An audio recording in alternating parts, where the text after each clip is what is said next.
질문 하나를 드리겠습니다. 여러분 마음으로 한번 대답을 해주시기를 바랍니다. 여러분 생각에 우리 교회는 누구든지 들어올 수 있는 교회입니까? 자, 마음으로 어떻습니까? 누구든지 들어올 수 있다고 여러분 그렇게 생각하시나요? 이 질문에는 분명한 방향이 있습니다. 의도가 있겠죠? 네, 교회는 누구든지 들어올 수 있어야 합니다. 교회는 누구든지 환영합니다. 누구나 들어올 수 있는 공동체여야 되고요. 그래서 하나님은 교회를 세상 속에 세우셨습니다.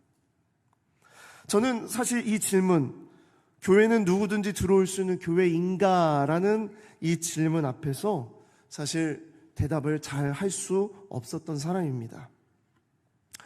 한 예가 있는데요. 어느 날 중고등부 제자였던 한 형제가 어른이 되어서 저를 찾아왔습니다. 이 친구는요, 중고등 학생 시절에 가정 환경이 많이 어려웠습니다. 그래서 늘 교회에서 같이 지냈고 밥도 같이 먹고 그렇게 하면서 같이 지냈어요. 제가 이제 교역자로 있으면서 그러면서 교회를 계속 나오게 했고 학습도 받고 세례까지 받았습니다. 그러다가 또 소식이 종종 끊겼다가 그러다가 또 다시 또 만나게 되었고요. 또 어느 날 갑자기 목사님 잘 지내시나요? 하면서 저한테 연락을 하면 또 보게 되고, 제가 부산에 있을 때도 목사님 집에 가서 좀 같이 자고 싶어요. 와라, 언제든지 와라 하면서 같이 그렇게 잠도 자고 갔습니다. 이 친구가 한 28살, 이제 30살이 거의 다 되었을 때에 그랬습니다. 저에게 목사님 긴히 꼭 드릴 말씀이 있습니다 그러는 거예요. 그래서 저는 신앙 상담이나 아니면 경제적인 어려움이 있겠지라고 생각하고 그래 편하게 한번 얘기해라 라고 했습니다. 그동안 자기가 어떻게 살았는지, 또 어떤 어려운 일을 당했는지, 그리고 몸이 얼마나 지금 안 좋은 상태인지, 그리고 어머니도 너무나 지금 위독한 상태인지 이런 이야기들을 쭉 하더라고요. 그런데 그 이야기를 원래 하려고 했던 것이 아니라 정말 하고자 하는 얘기, 말을 뱅뱅뱅뱅 돌리더니 할까 말까라는 이런 느낌이 딱 드는 거예요. 그래서 제가 왜 이렇게 뱅뱅뱅 돌려? 그냥 얘기해. 답답해. 그냥 얘기 좀 해. 확실하게 얘기해. 그랬더니 목사님, 사실 저는 동성애자입니다. 그렇게 얘기하는 거예요. 제가 너무나 충격을 받았어요. 전혀 예상하지 못했던 이야기를 했습니다. 그래서 제가 왜 그동안 그 사실을 숨기고 말을 안 했냐 그랬더니 목사님에게 이 일을 얘기하면 목사님이랑 더 이상 연락이 끊길 것 같더라고요. 그래서 말을 할 수가 없었습니다. 그러면서 자기가 어떻게 동성애자가 됐는지, 동성애자로 완전히 자리매김을 어떻게 하게 됐는지, 그리고 동성애자의 어떤 이 남학생이었기 때문에, 형제였기 때문에 동성애자들끼리의 그런 상황, 관계, 이런 것들을 다 이야기를 하는 겁니다. 동성애자들이 나가는 클럽에서 일을 하면서 먹고 살 수밖에 없었고, 세상은 자기를 다 그렇게 바라보기 때문에 자기를 알아주는 사람은 동성애자들밖에 없다는 거예요. 그리고 기독교인은 유일하게 목사님 한 분. 그런데 이제 자기는 그 이야기를 꺼냈다는 겁니다. 제가 너무나 사실은 참 놀랐습니다. 그래서 잠시 아무 말을 하지 못하고요, 차에 둘이 앉아가지고 가만히 있었어요. 얼마나 가만히 있었는지 몰라요. 아무 말도 못했어요, 서로. 제가 중고등부 제자가 동성애자가 되어서 나타난 그런 것에 충격을 받기도 받았지만, 자신이 이런 것을 밝혔을 때 주변의 사람들이 다 떠나가고 심지어 목사님도 끝이 날 것이란 두려움으로 지냈다는 이야기에 한 번 더 저는 충격을 받게 되었습니다. 조금 전까지, 그냥 몇 분 전까지, 불과 그 전까지 만나면 안아주고요, 또 손 붙잡아주고 서로 막 격려하고 같이 또 내 방에서 같이 잠도 자고 막 이렇게 했잖아요. 그런데 이 이야기를 듣는 순간 더 이상 이 친구를 못 쳐다보겠는 거예요. 그리고 마음을 가다듬는데 용기가 필요했습니다.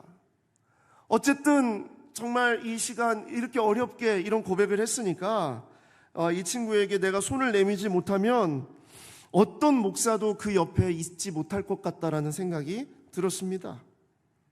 그런데 그렇게 하고 헤어진 다음에 몇 년 동안 연락을 할 수가 없었어요. 그게 제 마음이 정말 쉽지 않더라고요.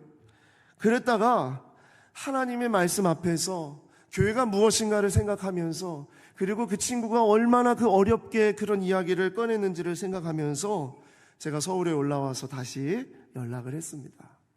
잘 지냈니? 요즘은 어떻게 지내니? 늘 그렇죠 뭐 하면서 이제 연락을 했는데,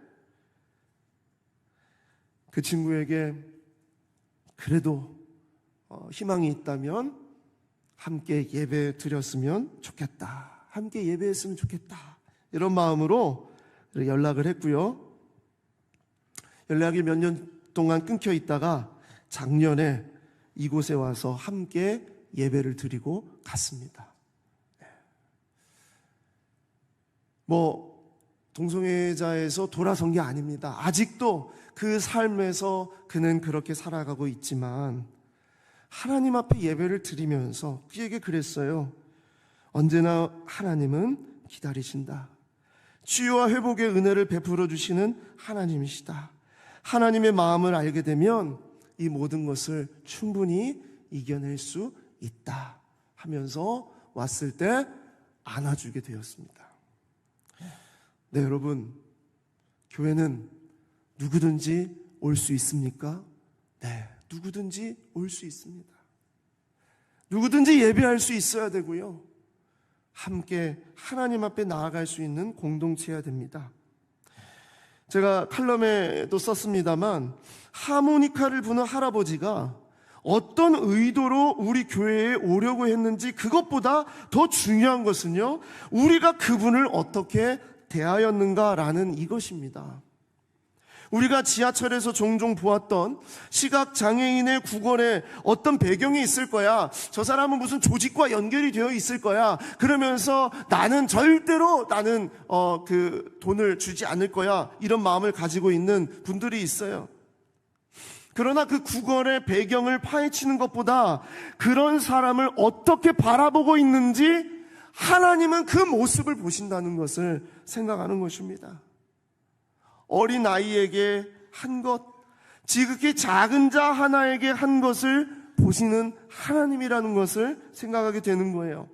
어떤 배경도, 어떤 직분도, 어떤 죄를 지었다 하더라도요, 하나님 앞에 나오겠다고 하면 교회는 문을 열어줘야 된다라는 것이죠. 여러분, 그 이유는 왜 그렇습니까? 교회의 주인이 우리가 아니라 예수 그리스도이기 때문입니다. 예수님의 보혈로 예수님을 구주로 믿고 고백하는 자들은, 그리고 예수님을 믿으려는 그 마음을 가진 자들은요, 누구나 예배할 수 있습니다. 이것이 바울이 로마서에서 그렇게 강조했던 하나님의 의는 차별이 없다라는 뜻이에요. 로마서 3장 22절입니다. 곧 예수 그리스도를 믿음으로 말미암아 모든 믿는 자에게 미치는 하나님의 의인이 차별이 없느니라. 모든 사람이 죄를 범하였음에, 모든 사람이 죄를 범하였어요. 우리는 다 하나님 앞에 하나님의 영광에 이를 수 없었던 존재들이었어요. 그런데 우리를 하나님께서 그리스도 예수 안에 있는 속량으로 말미암아 하나님의 은혜로 값없이 의롭다 하심을 얻은 자가 될 수 있도록 하셨다는 겁니다.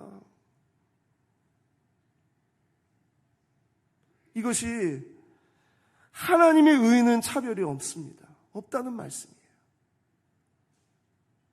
그래서 저는 우리 영광교회의 성도들의 그 이야기를 들으면서 얼마나 정말 감사하고 기뻤는지 몰라요. 자, 그런데 바울의 목회 서신으로 들어가게 되면 바울은 다른 또 이야기를 하게 됩니다. 자, 이 그리스도인의 삶을 바울은 아주 분명하게 이렇게 살아야 된다라고 분명히 얘기해요. 자, 이 목회 서신이라는 것은 바울의 노년에, 바울이 이제 전도 여행을 다 마치고 난 다음에, 그리고 나서 바울의 노년에 디모데와 디도에게 교회를 다스리고 지도하는 데 필요한 목회적 지침을 적은 그러한 편지입니다. 바울의 모든 경험과 하나님이 주신 은혜를 다 모아서 썼다고 해도 과언이 아닐 것입니다. 목회적인 엑기스를 다 모았다고 보시면 됩니다. 근데 그 가운데 오늘 우리가 읽은 이 디도서는요, 단 3장으로 되어 있는 짧은 서신임에도 불구하고 바울이 어린 목회자 디도에게 당부하는 내용이 담겨져 있는데, 이 내용은 아주 단호해요. 아주 무서울 정도로 단호합니다. 그 내용이 무엇이냐? 한마디로 말해서 이렇습니다. 누구나 교회에 들어올 수 있지만 아무나 교회의 리더가 되어서는 안 된다. 누구나 교회에 들어올 수 있지만 아무나 교회의 리더가 되어서는 안 된다. 이것이 바울이 디도에게 보내는 서신서 속에 담겨져 있는 내용입니다. 아주 분명합니다. 자, 오늘 우리는 이 이야기를 하려고 합니다. 디도서에 기록한 바울의 첫 번째 이야기, 첫 번째는 교회는 건강한 리더십으로 교회를 세우라라는 것입니다. 건강한 리더십으로 교회를 세워야 됩니다. 자, 디도서 1장 5절 말씀 같이 함께 읽겠습니다. 시작.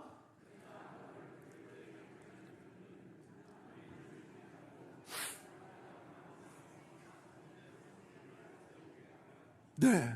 자, 바울이 이 디도를 그레데라는 섬에 남겨둔 이유는요, 남은 일을 정리하고 각성에, 내가 명한 대로 각성의 장로들을 세우기 위함입니다. 자, 그래서 이 편지를 쓰고 있다는 거예요. 바울은 노년에 그레데라는 섬에 다녀갔어요. 이 그레데는 크레타라고 불리죠. 지금은 그리스의 남쪽에 있는, 지중해에 있는 섬인데, 그리스에 소속되어 있는 섬 중에서는 가장 큰 섬이고요, 지중해에 있는 섬 중에는 4번째로 큰 섬입니다. 이 그레데는 로마 시대 때부터 아주 유명한 섬이었는데, 뭘로 유명했냐면 이 지중해의 무역선들이 왔다 갔다 하면서 반드시 들리고 가는 관문과 같은 그런 섬이었어요. 그래서 온갖 그 지방의 문화가 복잡하게 자리 잡고 있었고요, 돈과 물질이 많았습니다. 그래서 크노소스 궁전이라는 이런 아주 크고 화려한 그런 궁전도 있고, 또 사람들의 그때의 삶이 얼마나 넉넉하게 배부르게 배 터지게 그렇게 먹고 즐겼는지, 그러한 그런 역사적인 이야기들도 많이 있는 섬입니다. 근데 이 섬 사람들은요, 거칠고 자기 중심적이었으며 남존 여비 사상으로 아주 강해서 가정을 그렇게 중요하게 여기지 않았다는 거예요. 그래서 이것을 디도서 1장 12절에 이렇게 말합니다. 그레데인 중에 어떤 선지자가 말하되 그레데인들은 항상 거짓말쟁이며 악한 짐승이며 배만 위하는 게으름뱅이라 그랬습니다. 이것을 메시지 성경으로 봤더니 이렇게 말하고 있어요. 크레타 사람들은 태어날 때부터 거짓말쟁이, 지저대는 게으른 먹보들이다. 아, 얼마나 적나라하게 이 섬 사람들, 그레데 사람들을 표현했는지 모릅니다. 이 말은 시인인 에피메니데스라는 사람의 이야기를 가져다가 옮겨서 적은 것이라고 해요.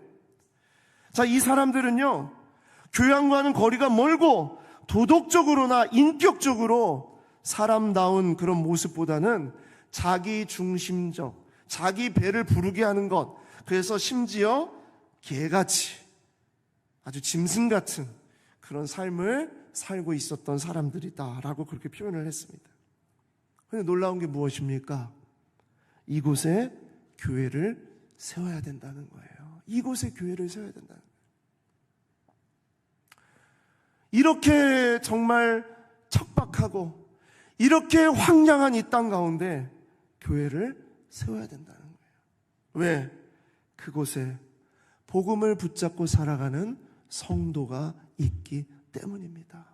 또 하나는 하나님이 그 영혼들을 하나님의 백성으로 찾고 계시기 때문입니다. 그래서 바울은 디도를 거기에 두고 올 수밖에 없었어요.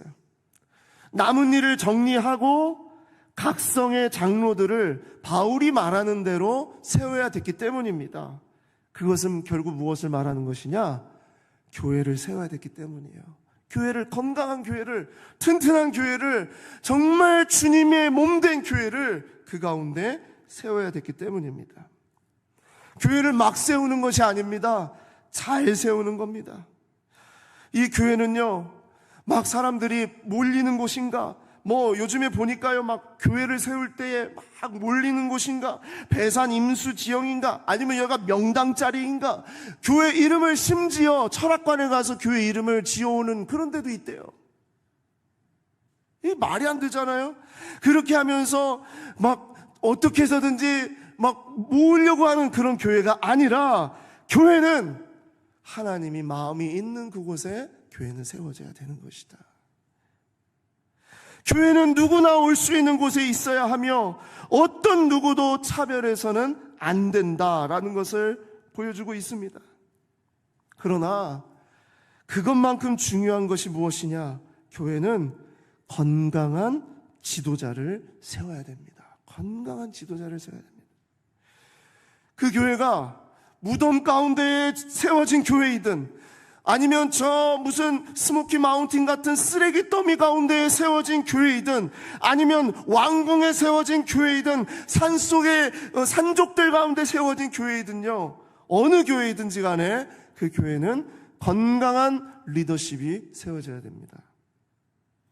자, 어떤 건강한 리더십이 세워져야 되는가? 디도서 1장 6절에서 9절까지 말씀입니다. 세 번역으로 이렇게 표현되어 있습니다. 장로는 흠잡을 데가 없어야 하며, 자, 여기서 말하는 장로는 우리 장로교단의 우리 장로님 같은 이 장로님을 말하는 게 아니라 초대교회의 리더십을 장로라 불렀어요. 이 초대교회를 이끌어가는 우리 목회자와 같은 자들을 장로라 불렀어요. 장로는 흠잡을 데가 없어야 하며, 한 아내의 남편이라야 하며, 그 자녀가 신자라야 하며, 방탕하다거나 순종하지 않는다는 비난을 받지 않아야 합니다. 감독도 당시에 리더였어요. 하나님의 청지기로서 흠잡을 데가 없으며, 자기 고집대로 하지 아니하며, 쉽게 성내지 아니하며. 자, 여러분 어떻습니까? 자기 고집대로 하지 아니하고 쉽게 성내지 않습니까?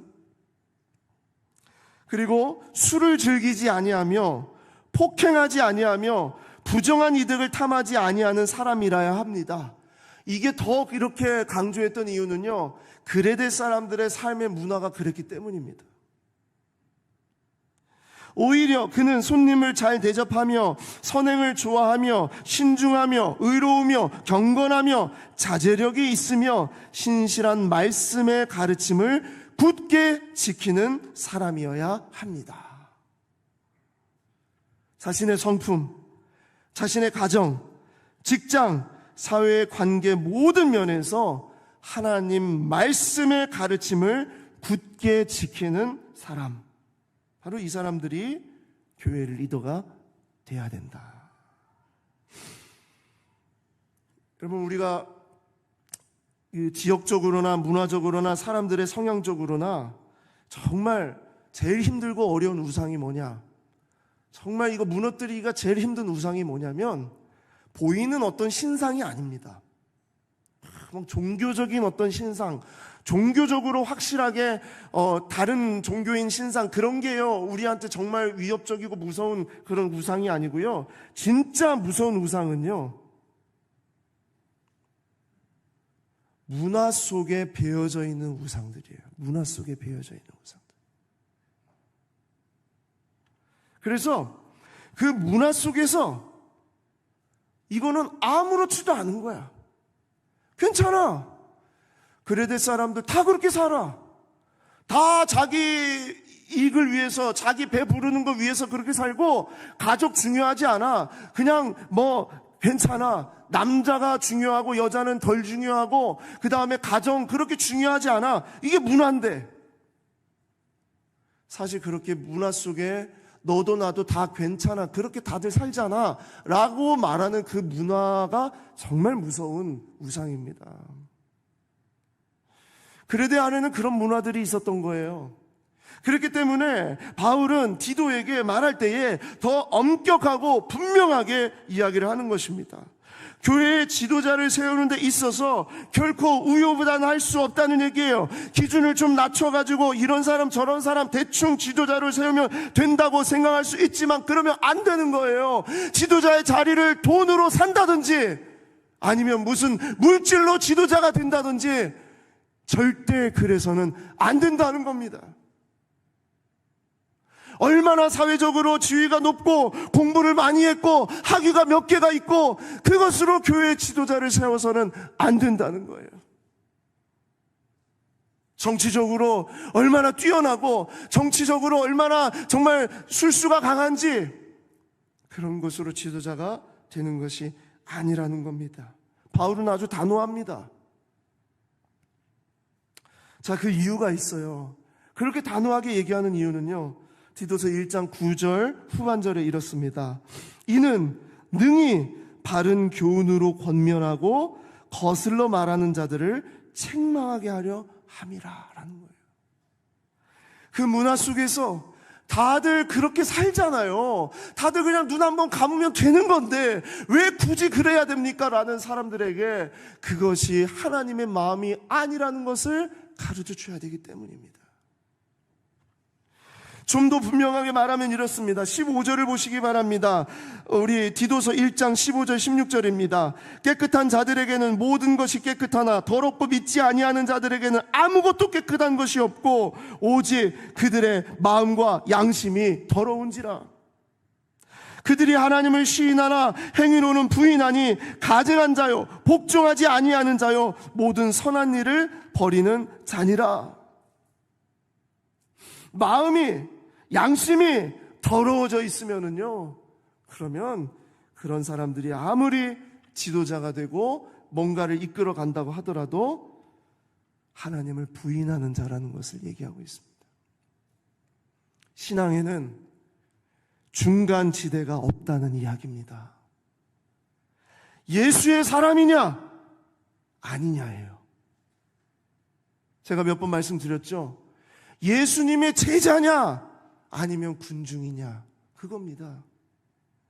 교회 지도자는 예수님의 사람으로 예수를 닮아가기에 대충 사는 자가 아니라 고군분투하면서 하나님 말씀을 순종하려고 그렇게 치열하게 살아가는 자가 예수의 제자요, 그 자가 교회의 지도자다라는 거예요. 제가 우리 교역자들과 책 나눔을 매주 한다고 그랬잖아요. 매주 책 나눔을 하는 이유는 그 방향이 우리를 향하게 하기 위함입니다. 성도들을 향한 것이 아니라요, 우리가 정신 차리고 우리가 정말 제대로 살고 우리가 정말 제대로 하나님을 잘 따르는 종이 돼야 되지 않겠느냐, 그런 마음으로 계속 나누는 거예요. 그래서 우리가 그 시간에 교육자들이 함께 이야기를 나누고 늘 매주마다 결론은요 그겁니다. 성도들 앞에서 성육신 하려고 하지 말고 교역자실 안에서 우리가 성육신하자. 성도들 앞에서 어떤 사역을 할 때, 뭐 앞에서 예배할 때 우리가 막 거기서 막 거룩하게 뭐 진행하고 이런 것을 우리 할 수 있어요. 그런데 진짜 우리가 성육신을 어디서 해야 되냐? 우리 교역자실 내 책상에서, 목양실에서, 아무도 보는 이 없는 그 자리에서, 함께 있는 그 사람들 가운데에서 우리가 성육신을 하자는 거예요. 우리가 그런 얘기 많이 하잖아요. 선교지 나가서, 어디 선교 가서 복음을 전하겠습니다. 열방을 향해 나아가겠습니다. 주님 저를 사용하여 주시옵소서. 우리가 이런 얘기 너무나 잘하는데 묻습니다. 복음을 당신의 직장에서는 전할 수 있습니까? 당신의 가족들에게는 복음을 전할 수 있습니까? 당신이 일하고 있는 그 자리에서 함께하는 사람들에게는 복음이 전해지고 있습니까? 열방을 위해서, 나라와 민족을 위해서, 뭐 세계를 향해서 잘할 수 있어요. 우리 그런 거 잘해요. 제가 선교지를 갈 때마다 정말 함께 가는 멤버들에게 얘기합니다. 진짜 우리에게 중요한 것은 선교지에서 우리의 모습이 아니라 우리의 삶으로 돌아가서의 우리의 모습이다.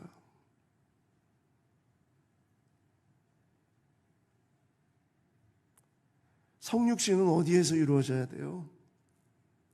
아무도 보는 이 없는, 어떠한 종교적인 행위가 막 보이지 아니하는 바로 그 자리에서 성육신이 이루어져야 됩니다.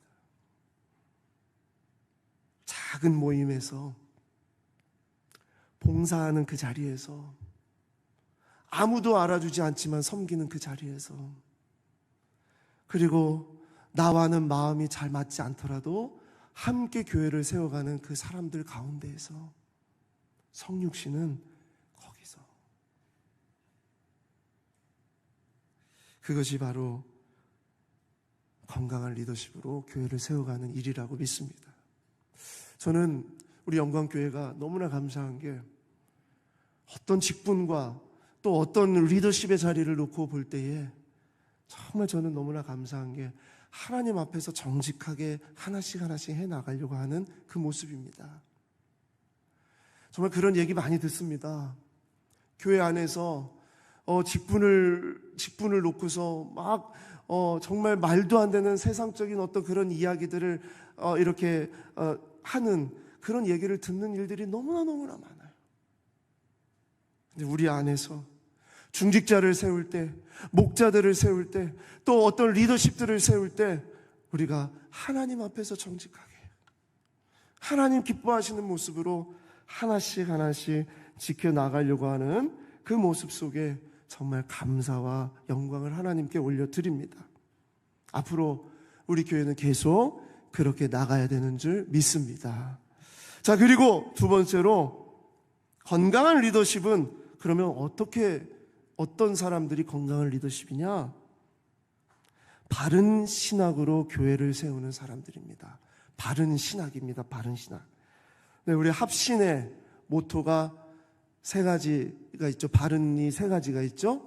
바른 신학, 바른 교회, 바른 생활, 세 가지가 있습니다. 바른 신학은 하나님의 절대적인 주권을 인정하고 신구약 성경을 영감된 하나님의 말씀이며 우리의 신앙과 행위에 있어 정확무오한 유일한 법칙으로 믿는 데서 시작하는 것이 바른 신학입니다. 길어서 뭔 소리인지 잘 모를 수도 있습니다. 바른 신학은 한마디로 말해서 하나님의 말씀 앞에 서는 것이 바른 신학이에요. 하나님의 말씀 앞에. 기준은 하나님의 말씀입니다. 디도가 있었던 그레데 섬은요, 거칠었고 문화적인 우상들이 가득했다라고 말씀을 드렸어요. 근데 정말 무서운 문화가, 그 안에 있었던 문화가 무엇이냐? 문화 속에 젖어 있는 그런 우상 문화, 그런 것이었어요. 사람들이 다 그렇게 사는데, 아무도 그게 죄가 아니라고 얘기하는데 어떻게 그곳에서 하나님 나라의 법대로 삽니까? 가끔씩 제가 선교지에서 선교사님들에게 그런 이야기를 들어요. 선교지는요, 여기서는 어쩔 수 없어요. 물질이 필요합니다. 물질로 승부를 걸어야 됩니다. 막 이런 이야기를 하면서 서로 현지에 있는 그 영혼들을 물질로 옮겨가게 하는 그런 이야기를 가끔씩 들을 때가 있어요. 그게 문화라는 거예요. 아니죠. 하나님께서 우리에게 주시는 건요, 이 문화 속에 잠재되어 있는, 이게 젖어 있는 이 우상들, 정말 그게 제일 위험하고 무서운 거라는 걸 얘기하고 있습니다. 아무도 그게 죄라고 안 하는데 그곳에서 하나님 나라의 법을 지켜 살아가고자 하는 것, 그리고 다들 그렇게 사는데 다들 그게 괜찮다고 하는 그런 성도들을 이렇게 함께, 그런 성도들과 함께 목회하는 것이 얼마나 어려웠겠습니까? 디도는 그게 얼마나 힘들었겠습니까? 게다가 디도는요, 갈라디아서에 보니까 디도는 유대인이 아니었어요. 헬라 사람입니다. 그러니까 이방인이에요. 그러니까 혈통적으로 이방인인 그가 교회의 리더십을 세우고 목회를 한다는 것이 쉬운 일이었을까요? 아닙니다. 정말 쉬운 일이 아니었을 겁니다. 한번 생각을 해보십시오. 유대인 그리스도인들이 예배당에 와 있어요. 예배를 드리려고 해요. 그런데 앞에 서 있는 디도는요, 이 사람은 헬라 사람이에요. 배경이 달라요. 수저가 다르다는 얘기예요.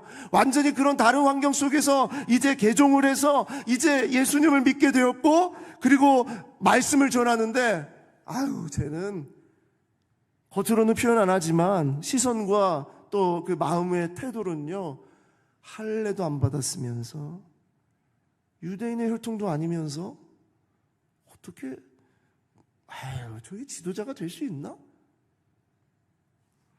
그러한 시선들 속에서 디도는 목회를 해야만 했습니다.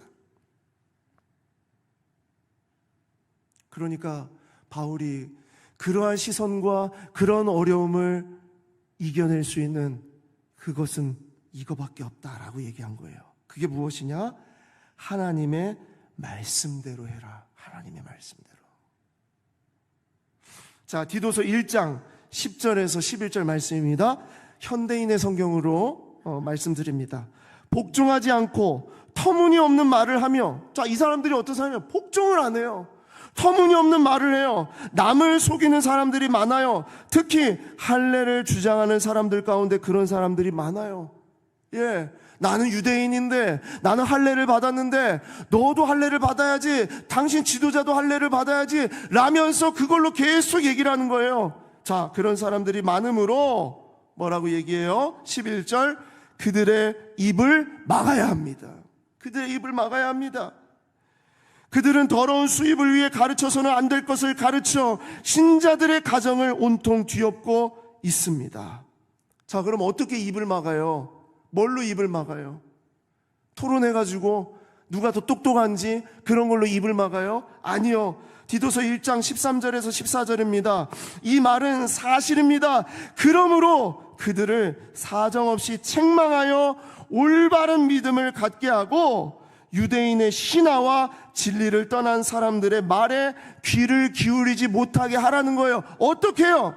자, 2장 1절 말씀입니다. 같이 보시겠습니다. 2장 1절 보세요. 오직 너는 바른 교훈에 합당한 것을 말하여. 자, 여기 바른 교훈, 이게 뭘까요? 바른 교훈에 합당한 것을 말해요.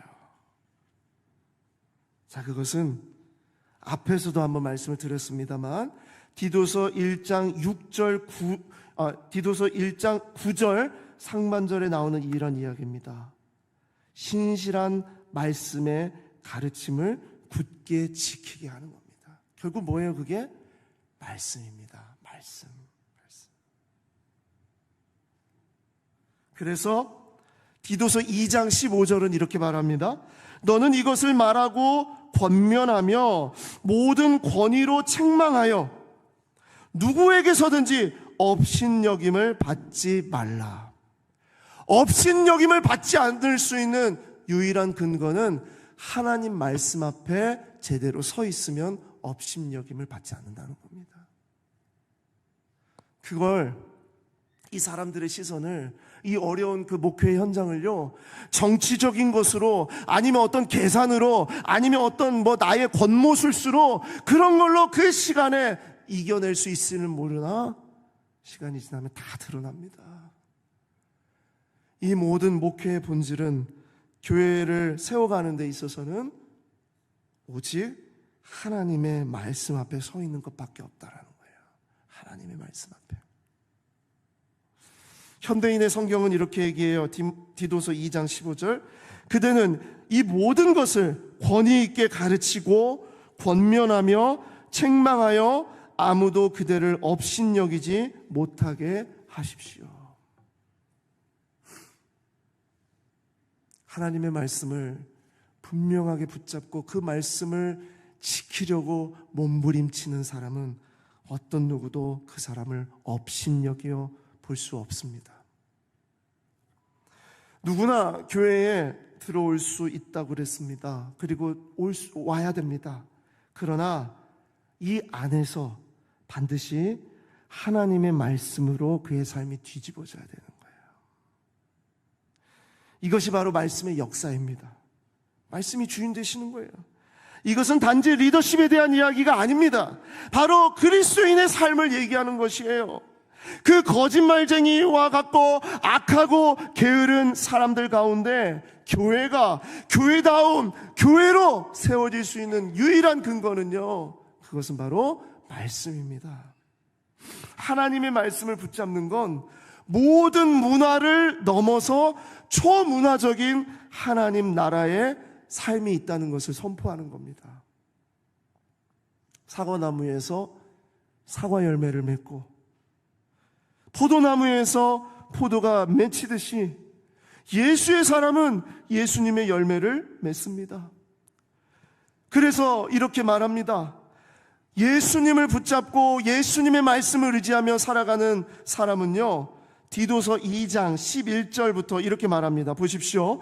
모든 사람에게 구원을 주시는 하나님의 은혜가 나타나서 우리를 양육하시되 경건하지 않은 것과 이 세상 정욕을 다 버리게 하고 신중함과 의로움과 경건함으로 이 세상에 살도록 한다는 거예요. 저는 그 얘기가 지금도 와닿는데요. 예전에 옥하는 목사님이 여러분 술, 담배 하지 마십시오 하면서 그러면서 성도들에게 우리가 영적으로 얼마나 정말 거룩한가 이런 얘기를 할 줄 알았더니 그게 아니라 술, 담배 하면 몸 버리니까 하지 말라고 그랬어요. 몸을 버리기 때문에. 왜? 하나님이 거하시는 하나님의 말씀을 지켜내는 몸인데 그것을 술, 담배로 그렇게 더럽히지 않도록 하십시오 라고 얘기하는 거예요. 근데 그것에 저는 더 나가서 말씀을 드리고 싶은 거예요. 정말 우리가 하나님의 말씀 안에 거하게 되면요, 술, 담배가 맛이 없어지게 됩니다. 동의하십니까? 네, 지금 한 4분 정도가 크게 동의를 하셨습니다. 제가 분명히 말씀드려요. 저는 초등학교 5학년 때부터 술, 담배를 했던 사람이라고 말씀을 드렸어요. 근데 제가 고등학생 시절에 담배를 끊게 된, 담배를 완전하게 버리게 된 그런 이유가 뭐냐? 예수님의 종으로서 내가 주님 앞에 제대로 서겠습니다라고 결단했기 때문입니다. 이걸 나는 교회를 다니니까 끊어야지, 그게 아니에요.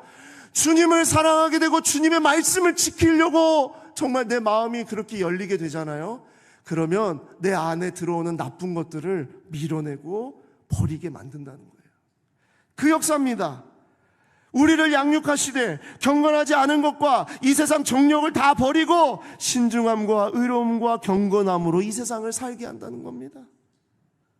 복스러운 소망과 우리의 크신 하나님 구주 예수 그리스도의 영광이 나타나심을 기다리게 하셨으니 그가 우리를 대신하여 자신을 주심은 모든 불법에서 우리를 속량하시고 우리를 깨끗하게 하사 선한 일을 열심히 하는 자기 백성이 되게 하려 하심이라. 하나님의 마음이 무엇인지를 알게 된다는 거예요. 하나님의 마음이 무엇인지를 알면은 나를 죽이고 나를 무너뜨리고 나를 더럽게 만드는 것을 멀리하게 되는 거죠.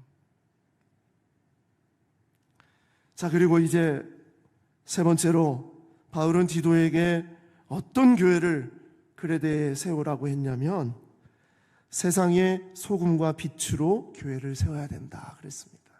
세상의 소금과 빛. 우리 염광교회 이름을 가져다가 생각을 해본 겁니다. 세상의 소금과 빛이 되어야 합니다. 세상의 소금과 빛. 교회는 세상 속에 있고 세상을 변화시켜 나가는 하나님의 손과 발이 되어야 된다라는 것을 말하고 있어요. 교회는 세상의 통치자들과 권세자들에게 대적하거나 내 뜻대로 안 된다고 해서 무조건 적대시하는 것이 아니라는 것입니다.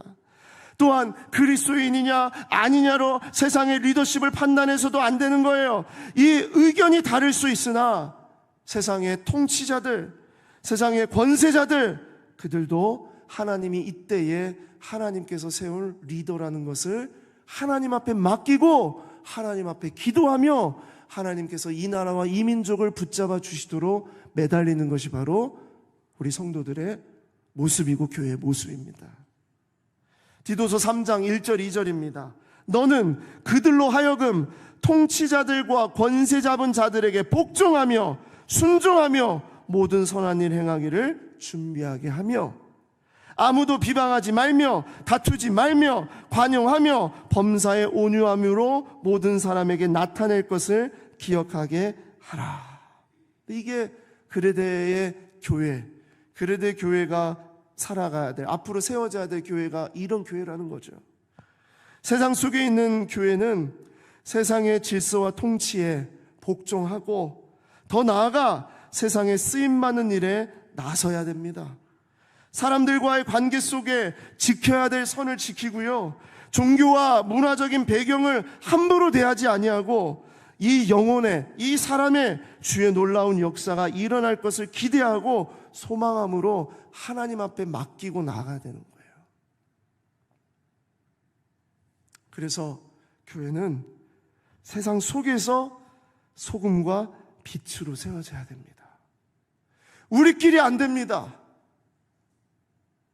절대 우리끼리 안 됩니다. 고인물 되면 안 됩니다. 세상 속으로 우리는 나가야 됩니다. 우리가 이런 말을 흔히 듣습니다. 종종 듣죠. 자, 오늘 우리 제목이 뭡니까? 교회 다니는 사람들. 자, 이 제목을 왜 정했냐면 바로 이것 때문이에요. 우리 그런 얘기 많이 듣지 않아요? 저 사람 교회 다니는 사람이야. 교회 다녀. 그렇죠? 여러분 그런 얘기 많이 듣죠? 야, 쟤 교회 다니는데 쟤 빼. 쟤는 교회 다니잖아. 술 주지 마. 이런 얘기 우리가 많이 하죠. 그렇죠? 교회 다녀요. 저는 교회 다닙니다. 우리가 그런 얘기 하잖아요. 그렇죠? 근데 사실은 교회 다니는 것은 엄밀히 말해서 교회 다니는 사람이 아니라 교회당, 예배당에 다니는 사람이라는 게 정확한 표현이겠죠. 교회는 건물이 아니라 바로 예수 그리스도를 구주로 모신 성도들이기 때문에, 그렇죠? 자, 그래서 엄밀히 말하면 제가 교회잖아. 이게 정확한 말이에요. 제가 교회잖아, 제가. 근데 세상 사람들은 모르죠. 그래서 세상 사람들은 뭐라고 얘기해요? 교회 다니는 사람이잖아. 제 교회 다니는 사람. 제가 그런 생각을 했어요. 그레데 사람들이 그레데 교회의 성도들을 바라보면서 뭐라고 얘기했을까? 교회 다니는 사람이잖아. 교회 다니는 사람. 이 교회 다니는 사람이라는 이 뜻은요, 때로는 뭐 비아냥일 수도 있고 또 뭐 이렇게 뭐 나쁜 의미로 제외시키기 위해서 그렇게 말하는 것일 수도 있지만 그 모든 것을 포괄해서 교회 다니는 사람은 다른 사람이야 라는 뜻이. 다른 사람. 우리와 달라. 다른 사람이야. 저는 세상이 우리를 향해서 말할 때에 그렇게 말한다고 생각을 해요. 교회 다니는 사람들 다른 사람들이야. 저 사람들은 달라. 하나님이 우리를 향해서 보실 때, 또 우리 교회를 향해서 보실 때 다르다는 거예요.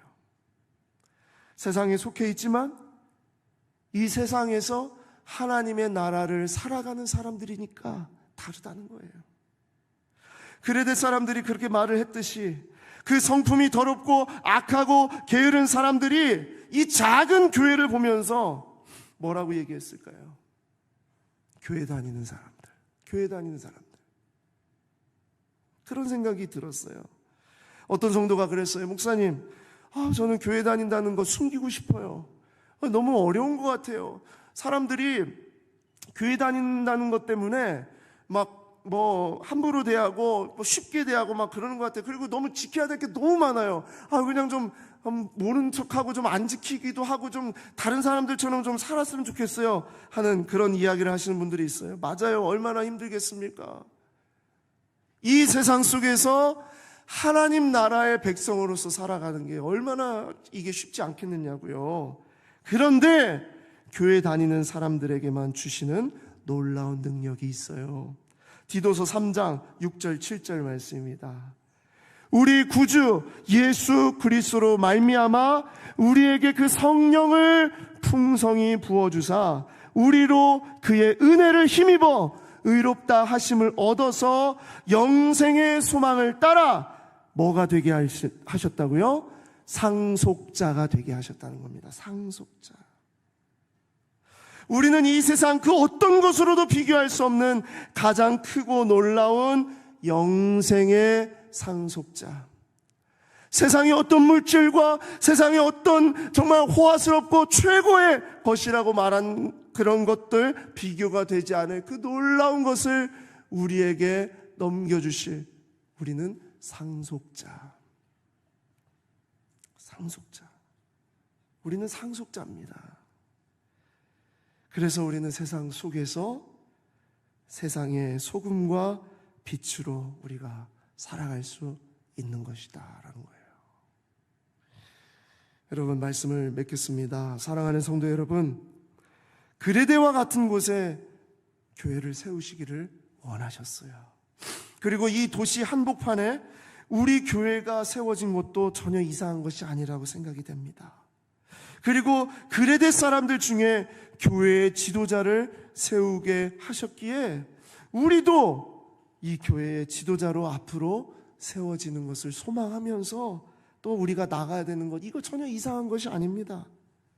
그래서 이 서신서는 단지 그레데 교회에 보내진 것이 아닙니다. 이 시대, 어쩌면 저는 그런 생각이 들어요. 이 목회 서신 가운데서 이 그레데의 이 크레타 섬의 이 영적인 상황과 이 문화적인 상황이 너무너무나 이렇게 처참한데, 그런 가운데에도 하나님께서는 교회를 세우기 원하셨으니 이것이 우리에게는 얼마나 큰 기쁨인가. 우리는 그런 섬과 같지는 않잖아요.